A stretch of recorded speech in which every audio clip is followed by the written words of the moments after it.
You're listening to the Comic Crusaders podcast. I am your host, Al Mega, CEO of Comic Crusaders and Undercover Capes. In this show, I'm sitting down with creators from all walks of life to talk about inspiration, process, the lessons they've learned, and a whole lot more.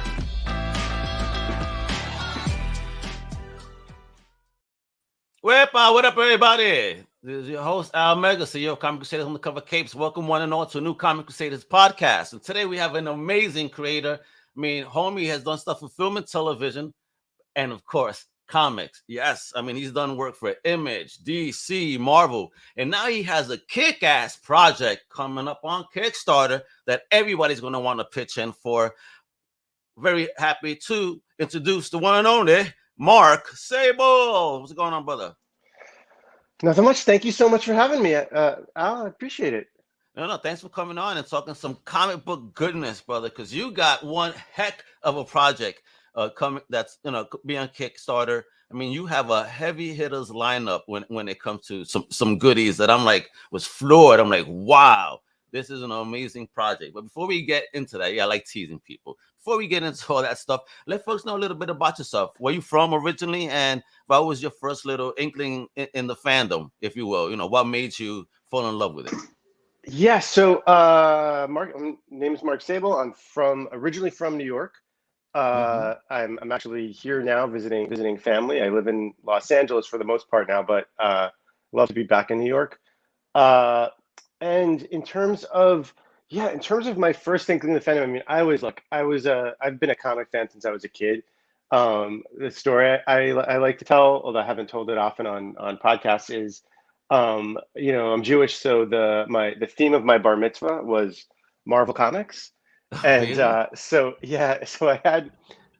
was really cool. We had like a caricaturist draw people, and then we gave out these T-shirts that was like a caricature of me.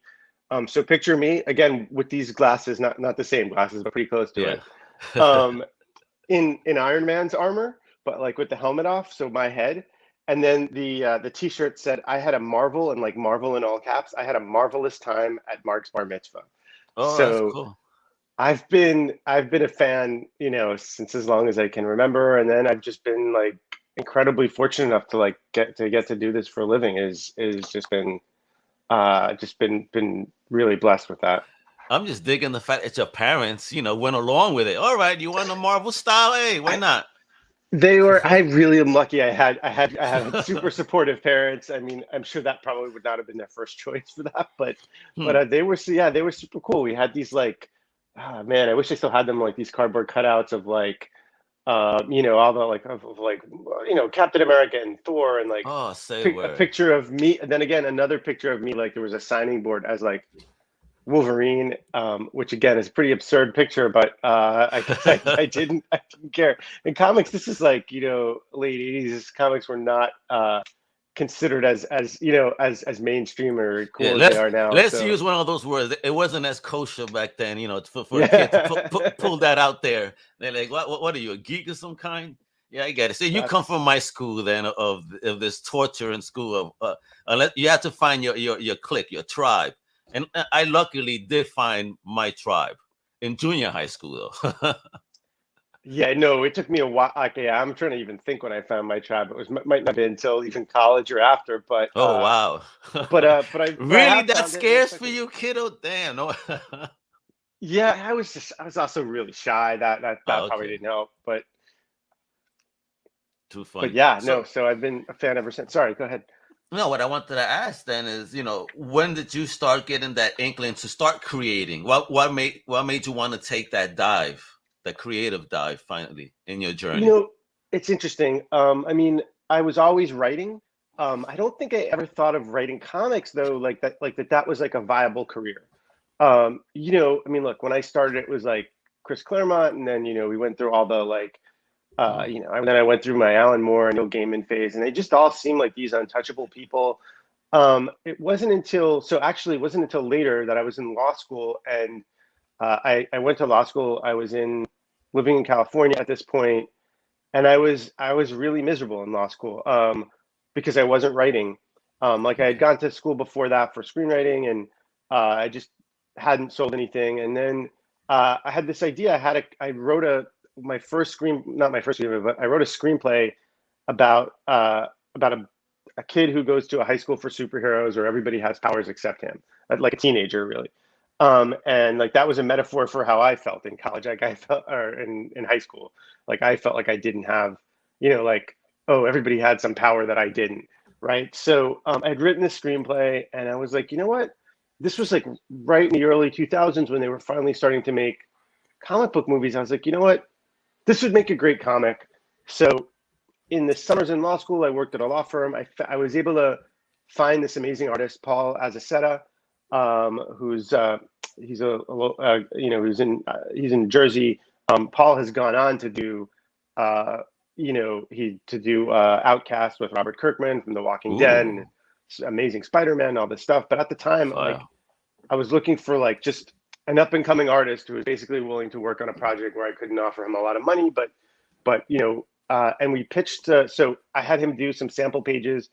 The summer of, I want to say, 2004, we went to San Diego Comic-Con, which was still big, but like 16, 17 years ago was a lot smaller. And we waited the entire weekend to meet the head of Image, and we pitched it, and they said yes right on the spot. And which, Ooh. I give total credit for that to Paul. I mean, his artwork was, really was blown away. Like he had done like one small like Marvel story. I think he had been an intern in the bullpen there, but like he, nobody had figured out what to do with him, but his work was so next level. And so yeah, and then a year later it got published, and I graduated law school, and it was like the choice is like become a lawyer or like wait, like maybe I have a chance at this. And the book came out and did well and led to more books. And some years have been better than others, but like I've been really fortunate that I've it's now been, I think it's 16 years this summer since my first book came out, and I'm still doing this. So Ooh.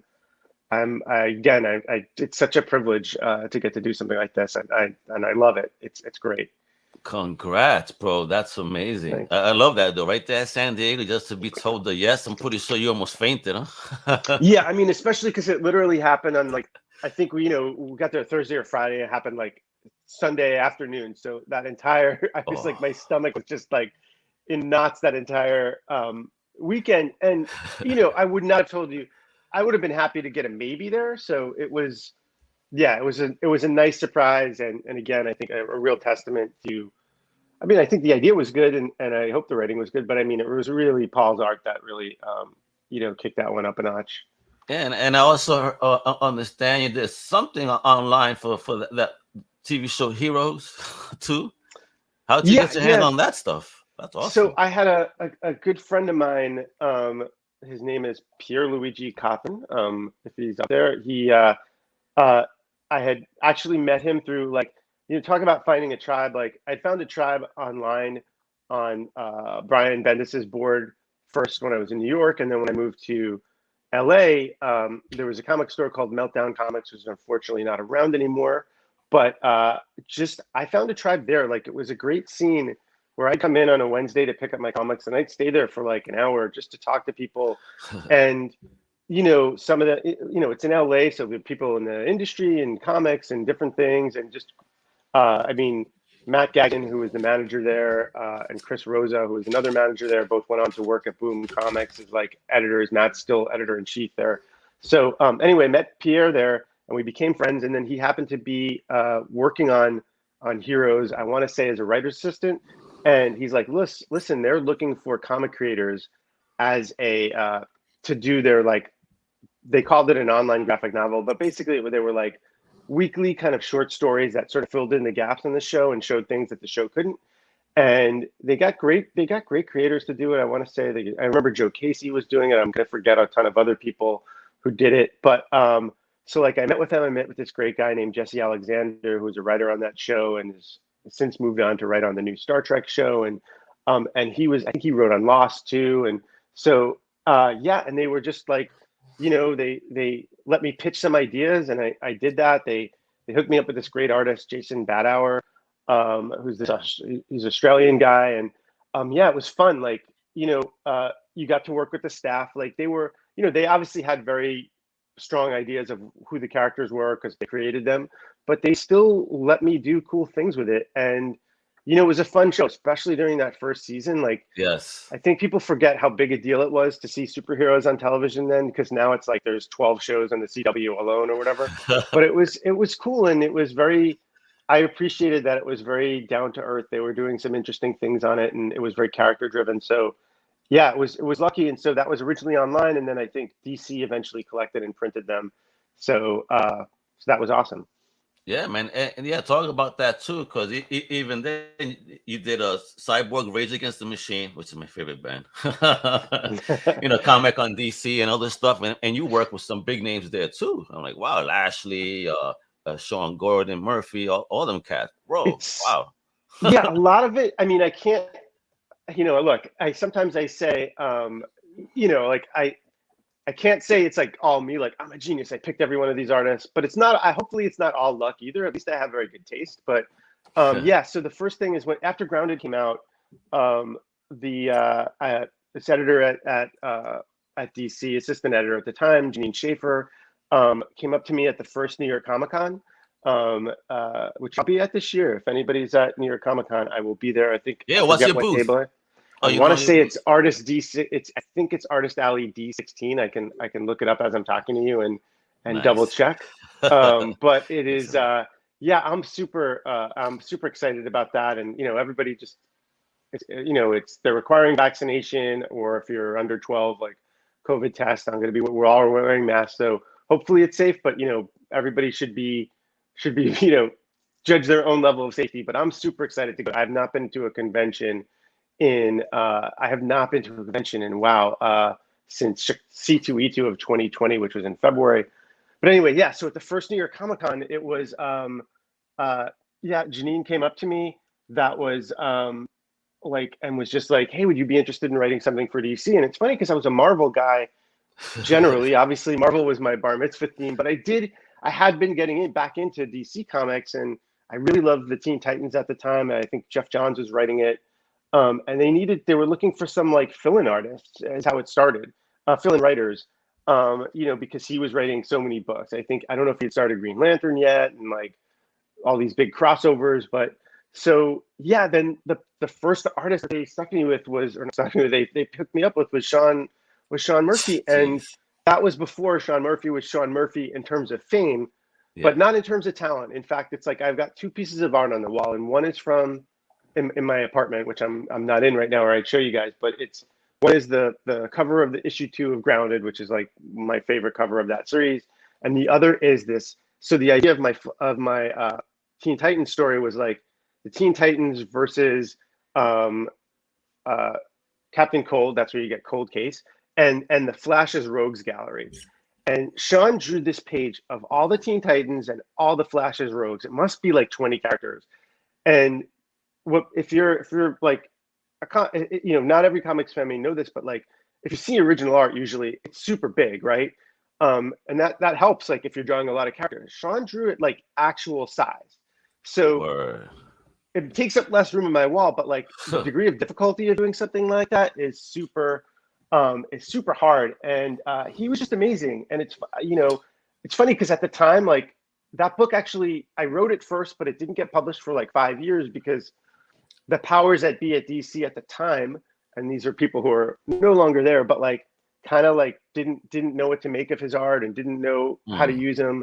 And I think somebody didn't like his Cyborg, which is, crazy to me. But so it sat for a while, and then like right before New 52, and when he started becoming, I started rising, but he really rose. Like they published it, and it's funny because like 5 years had passed, so the continuity passed, and Sean didn't have any time to fix the art, so I had to rewrite, but I still had to like rewrite the issue without changing any art, which was a good, it was a good exercise. It's a lot of work, but it was like, but I wanted the book to be good, especially because, it was like, hey, this is my chance to like show this work I did with Sean Murphy off. So it was fun. But yeah, and then right after that, they were like, oh, well, keep pitching us Teen Titans stuff. So I pitched them the Cyborg story. And yeah, it's called Rage Against the Machine, which yeah, I'm a fan too. Tom Morello is amazing. The boss. Yeah, he's, in fact, actually, literally, I saw him in concert with Bruce Springsteen with V-Boss. Oh, boss with the boss. Holy no. Yeah, it was. Really? I mean, Awesome. he's shredded. It was just like, and it was like a magical thing that I'm so glad I got to see. But yeah, Wow. so like the story was about like, this is when the Iraq War was going on. So I had this story about these other like these soldiers who were being given like cyborgs, cybernetics, and like, but they were given it on the condition that they continued to fight, like sort of doing like these black ops missions. And if they didn't said no, they were going to get them taken away. And so it was a cool story. And, and then I threw in, of course, there's like supervillains and stuff like that. But it was, yeah. And then, Ken Lashley, we had two artists on it. Ken Lashley started out, I forget why he couldn't continue to do it. I mean, he was doing a great job. So we wanted him to continue doing it, but for some reason, maybe it was a scheduling conflict or something. So sad to lose him, but we got Carlos Magno, who's gone on to also do great stuff and is also fantastic. And this inker, Jonathan Glapion, who's amazing, inked both of them and did it in such a way that like really lets it feel like it is one book while still not like letting those artists do what they do. That's so great. But again, it's like, you look back and I'm like, yeah, how did I get to work with Ken Lashley? Like especially when I was that young, because it's like I was less than a year into comics, and those that's, to me, he's a heavy hitter, Oh, yeah, definitely. so like again, it's just sometimes it is just luck or good fortune, but it was again, it was a real pleasure. I've been like it's been really, people sometimes will ask me like, well, like, what's your favorite thing about working comics? And there's a lot of them. And my favorite part, I think, is it's great to see something published. I love it. And, I hope my Kickstarter book we'll talk about later gets published. But like, honestly, when I just see the art come in, I'll get an email with a bunch of pages. That's the thrill for me, because I've had something in my imagination and then it comes out. And with the caliber of artists I've worked with, and I'd say without exception, it's all, not only is it as good as I imagined, it's better. And they, artists just bring something. I mean, look, they're the stars of comics, whether or not people know writers and stuff, and it's great. But, I know I would not be where I am without working with great artists. And I just seeing that first rush of seeing what they do, and how they transform, a script into an actual comic is just such a, it's just such a rush and such a thrill. So I love it.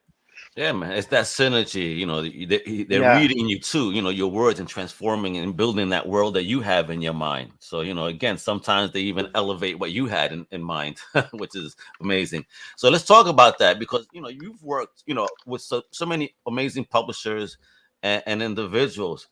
Let's talk about that Kickstarter. When was the day you said, "Let me do something on my own"? Yeah, so hopefully, I think you said you'll have the link for people in the show notes. I can probably read out the link. Absolutely, no, To absolutely. We're gonna yeah, have the link. It's on Kickstarter projects, chaotic neutral, folks. So go ahead, talk about yeah, that a so bit. it's When was called that day? Chaotic Neutral. Awesome. I'm sorry, when was that? I missed that. I'm sorry, I was talking over.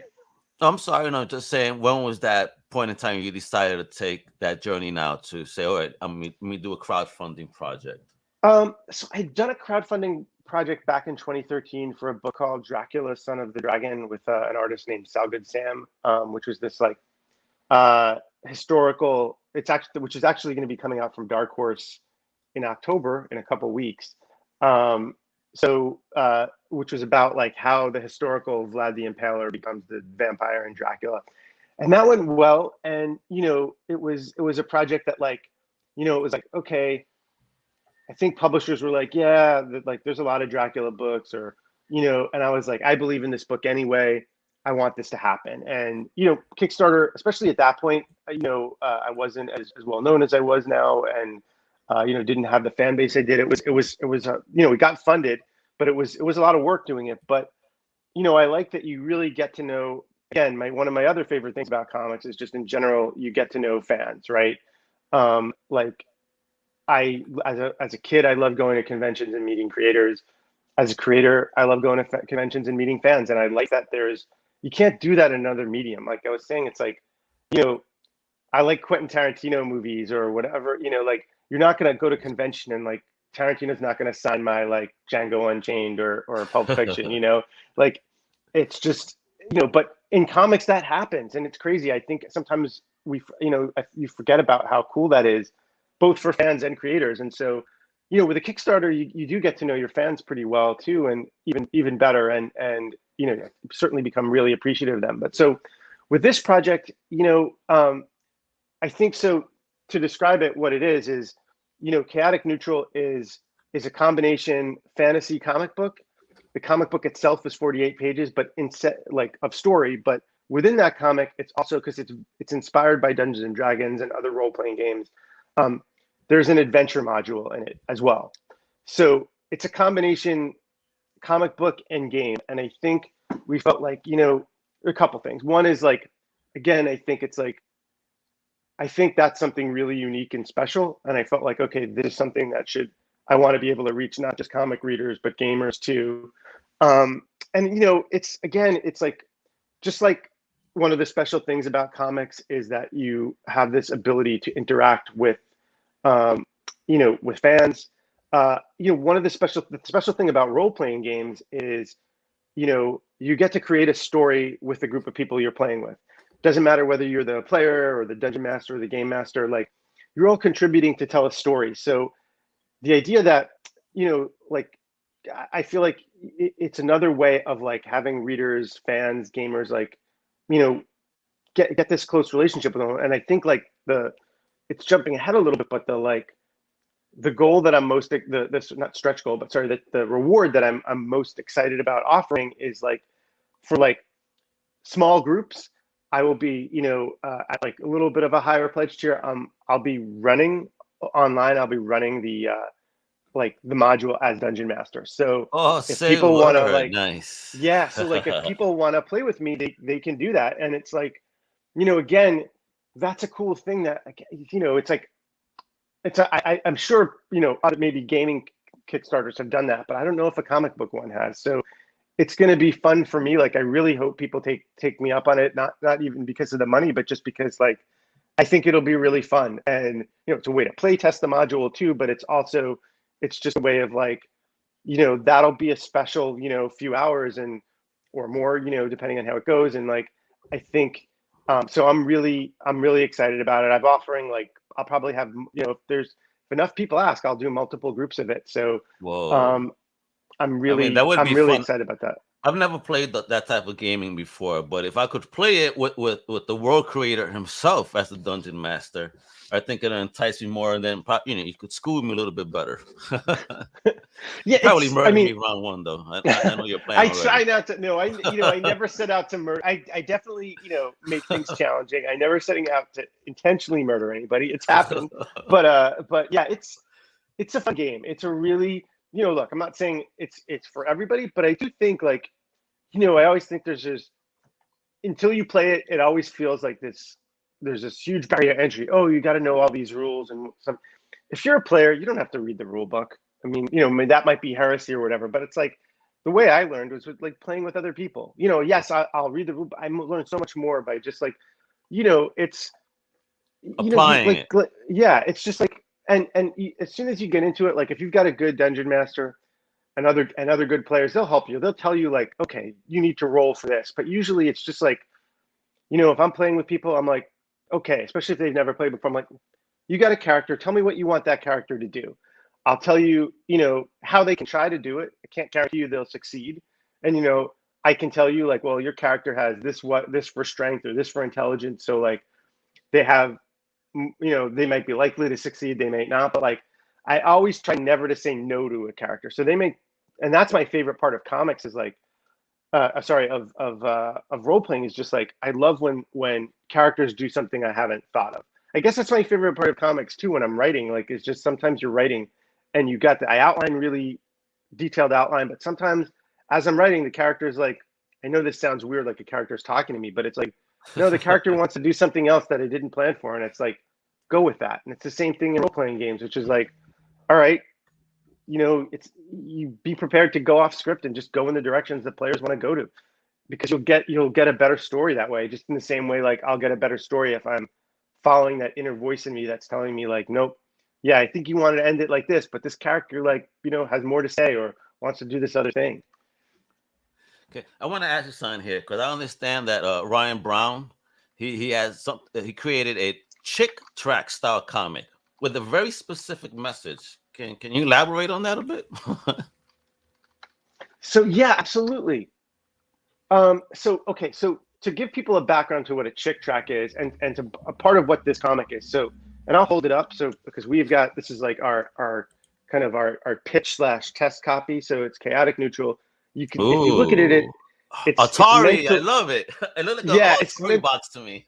yeah, it looks like, so you know, it's Atari box. It's like the old 80s like Dungeons, yeah. Dungeons and Dragons modules, and so, you know, so back in the 80s there was something called the Satanic Panic, and what it was like mostly religious groups, but not all religious groups, and like quote unquote concerned parents, you know, were like, oh my God, if people play Dungeons and Dragons, they're gonna go to hell. They're gonna get, you know, they're gonna learn how to really worship the devil and really cast spells. And it was crazy, but people got scared. You know, there had been like some, you know, people who had committed suicide who had played the game. Of course, like, you know, obviously they had mental illness or, you know, other things going on. That wasn't the reason.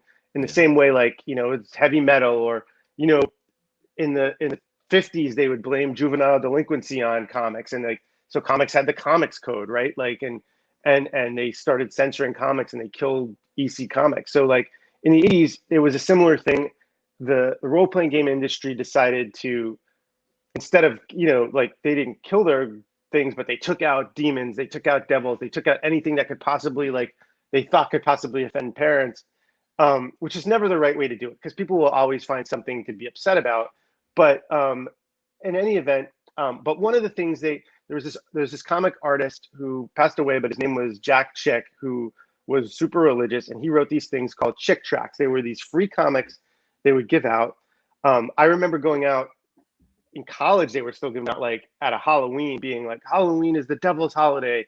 And, you know, but they did one called Dark, he did one called Dark Dungeons. And it's like, in it, you see these kids play Dungeons and Dragons. And then like one of the kids really learns how to do, like, get powers from the devil and joins a witch's coven. And she has to like go to church and repent for all her sins and burn her books. And it's crazy. Like if you read it now, it's just insane. And but it was a thing, and people remember it. And so Ryan Brown, who people may know from either God Hates Astronauts, which is his own book, or he did a book with Charles Sewell called Curse Words at Image, and he's just been one of the most successful creators on Kickstarter. But more importantly, in addition to being a friend, he is, for my money, like the funniest comic creator in terms of like just doing humor comics. So I was like, hey, I got this idea, like, let's pretend this book really was done in the 80s, right? And if you look, I'll show again inside, like the interior artwork is black and white, and it's got kind of that feel of, like, if you ever Awesome. looked in an old Dungeons and Dragons manual, like Chris Anderson, who's the artist on Chaotic Neutral and my co-creator, he really captured that style, but while still adding his own you know, thing to it. And so I was like, Ryan, this is what these Chick Tracks look like. Do you want to, like, let's do like a parody of it? And he was in. I was surprised. I'm always surprised, even though we're a good friend. Like, he played in so I run a weekly Dungeons and Dragons game. He played in that for a while, and then I'm in his fantasy baseball league, and every few years I'm in his fantasy football league too. So, you know, even having that friendship, you can't like just take for granted that somebody you're friends with is just gonna like do work with you, right? Like, Hmm. but I was so happy. It looks super cool. If you go on the Kickstarter page, once it launches, there's going to be, you know, which is going to be really soon. There's going to be there's some samples of what he did for it, and it's you know, just a couple panels, because we don't want to spoil it totally, but like it's just I laughed just from two panels of it, and I wrote it, so it's not, I knew the jokes were coming, but just what he adds to it is just so funny. And Makes it yeah, golden.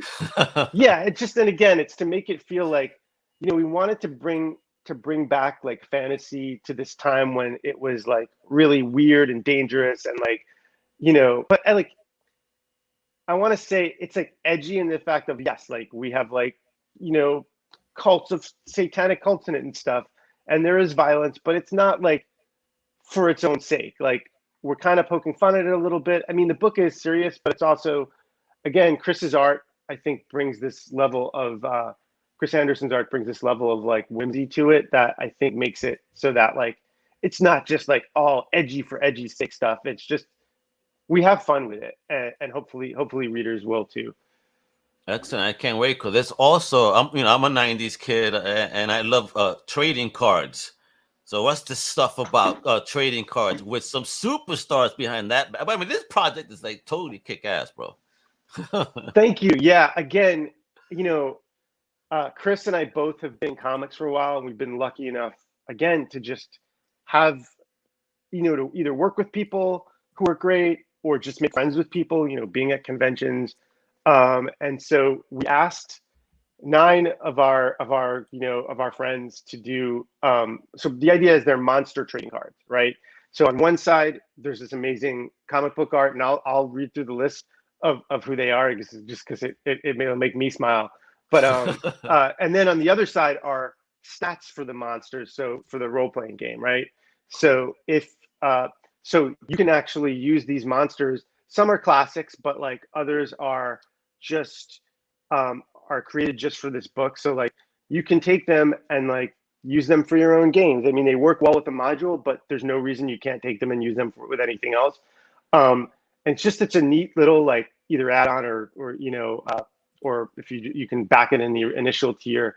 So the artists are Max Dunbar, who does the official Dungeons and Dragons comic, and it's just awesome. What an awesome guy. Jeremy Hahn, who has done the covers for a bunch of my books, but he's a huge creator in his own right. Like he's done Red Mother for Image.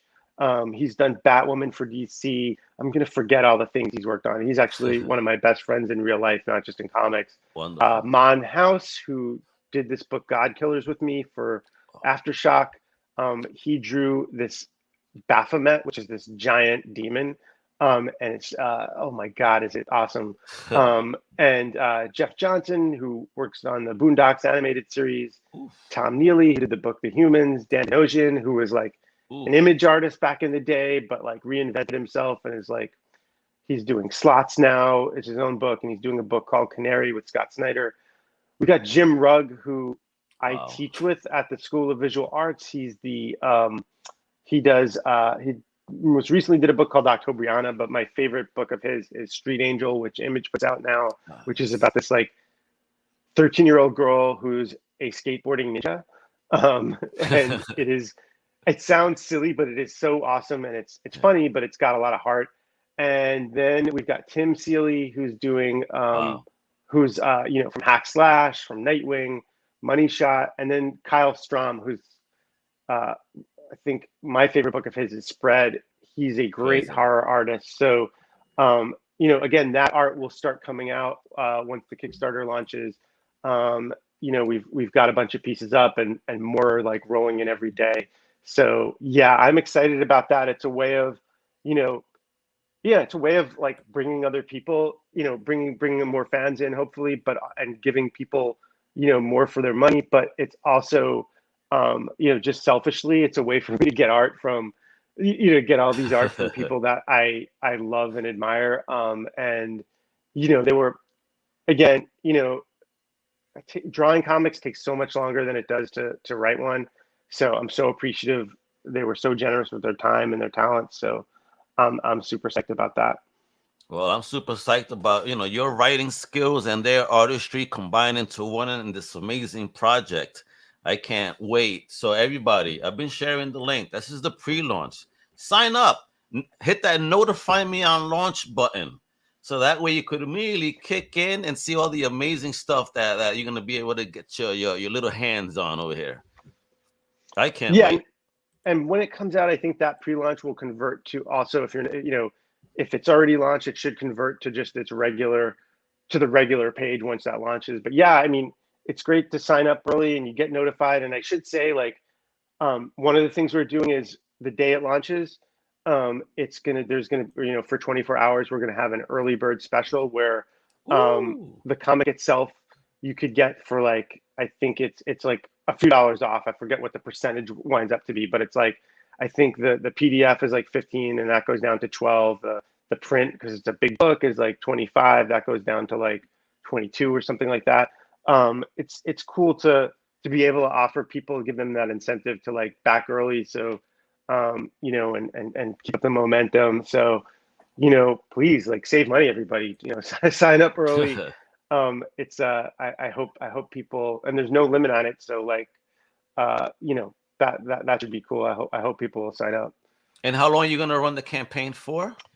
It's going to be for 30 days. So okay. What it's looking like now, I mean, like we have a date in mind, but I'm always afraid to say because, you know, something can happen in the news where we got to pull it, but we were all ready. I mean, the book is printed. I mean, it's not when I say it's printed, the book is done. We have a sample copy. We haven't printed the number of copies that, you know, we'll need to distribute. So, but it's going to, so yeah, it should be, I would say, you know, it should be mid-October. It's going to end, you know, but yeah, we're giving a 30-day campaign so people have time and to get, you know, to get the word out there. But I'm really psyched for this. And I love it, folks. I hope you heard that. It's basically ready to go. So I'm assuming that the crowdfunding campaign is essentially just to pay those printing and shipping fees and get it in people's hands as fast as possible. And that's, I think, the lesson I learned from the last Kickstarter was like, it took longer to get out than we wanted because it was written, but it wasn't drawn. And that's not on the artist. Like, you know, it's, you know, it's just like, you know, you learn your lesson. Like it takes a while to do that. So this way, you know, we're still giving a conservative shipping estimate and saying like, so like if it launches this month, like, which is going to launch this month, but like, you know, I think we're saying June, it's going to be ready because, you know, shipping and everything, we don't want to over promise and under deliver, but it's like, you know, you don't have to worry about, you know, if God forbid, Chris, the artist, gets sick, like the book is drawn, like, so that's not going to be the issue, or I get sick or something. It's like, no, it's just, we want to get it, you know, we, you know, and Chris, you know, he's, you know, did 48 pages without, you know, getting paid up front, which is, wow. You know, which is awesome on his part. We both believed in the project. I mean, I didn't get paid up front either, but that's a lot of work on his part. So I want to, you know, get him some money too. That's obviously, you know, a big part of it, but really it's, you know, this is a project we want to get printed. So we just try to do it so we could have everything ready. We're not asking for a ton of money up front. We're just, you know, we're asking for literally the printing and shipping and a couple other like things that, you know, are essential to get it out. But like, you know, we've got a book that's ready to go, and I'm just dying to get in people's hands because I think it's something pretty special. Like I think as a comic it stands out, like just because it's yes, there are a lot of fantasy comics. This is definitely very, you know, I think the art style is really different. There aren't, you know, there's a modern day Dungeons and Dragons comic which is great, but it just, this is something that feels like it's from that era. But at the same time, it's also just that combination of being able to play in the same world as the comic book without having to buy like, oh, well, now buy the role-playing game, now buy 7 other things. Like, no, it's all in one package. And yeah, I think it's a cool thing I'm excited about it. Great. I just want people to see this is the correct page. All right, guys and gals. So you go here, click this button right here. All right. And just when it's ready to go, you get notified. That same link is going to get you to your preferred tier. And that's that. I mean, I can't wait. Oversized comic book first issue, adventure module, folks, entertainment. Love it. It's great stuff. Mark, thank you so much for hanging out, talking about the book, the project, your journey. Because wow, kid, and thank you for everything you've done. You've been awesome. I've appreciated all your work. So, you know, throwing some flowers your way now, brother, while you're here. Thank you. Thank you for so much for having a whole new generation too of creators. I'm sure you have, you know, through your works. You're amazing. And good luck on this. That would be the best. Thank you so much. Thanks so much for having me, Al. This has been a lot of fun. Absolutely, folks. There you go. Follow Mark on his Twitter or his IG at Mark Sable, all one word. And of course, the pre-launch. I'm gonna pound this into your heads, yo. Chaotic Neutral. Even that name sounds darn cool. I love it. Okay, so yo, show support for the project. You know what to do. Outro says it all. I'm Al Mega with Mark Sable. Hasta la próxima. Thank you for listening to the Comic Crusaders podcast. If you like the content, please subscribe and turn on notifications. Also, please visit comiccrusaders.shop and our extended podcast family over at undercovercapes.com. And also, make sure to download the Comic Crusaders app on the Google Play Store today.